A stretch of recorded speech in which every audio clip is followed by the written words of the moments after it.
वार्तांकन रोखठोक बातमी।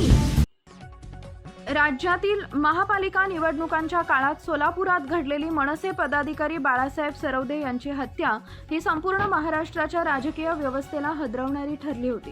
उमेदवारी अर्ज माघारी घेण्याच्या दिवशीच हा रक्तरंजित प्रकार घडल्याने एकच खळबळ उडाली होती। या घटनेची मनसे नेते अमित ठाकरे यांनी गंभीर दखल घेत मुख्यमंत्र्यांना यावर तात्काळ कारवाई करण्याची विनंती केली होती। आता पुन्हा एकदा अमित ठाकरे यांनी सरवदे कुटुंबियांची भेट घेतली आहे। तसेच बाळासाहेब सरवदे यांच्या मुलांच्या शिक्षणाची जबाबदारी अमित ठाकरे यांनी घेतली आहे। सरवदे कुटुंबियांची भेट घेतल्यानंतर अमित ठाकरे यांनी प्रसार माध्यमांशी संवाद साधला। जे दोषी आहेत त्यांच्यावर कारवाई व्हावी यासाठी मुख्यमंत्र्यांना भेटणार आहात का असा प्रश्न विचारला असता अमित ठाकरे म्हणाले, यासाठी आपण सगळ्यांनी प्रयत्न केले पाहिजेत, कारण जे दोषी आहेत ते जेलमध्ये राहून जर निवडून येऊ शकतात तर मला वाटतं की आपण सगळीकडे कुठेतरी कमी पडतोय। त्या ज्या बाई आहेत त्या जर जेलमध्ये सुद्धा राहून सुद्धा निवडून येऊ शकतात तर हे आपल्या सगळ्यांचं अपयश आहे। त्यावर मला बोलायचं नाही, हे विचित्र काहीतरी सोलापूरमध्ये घडतंय।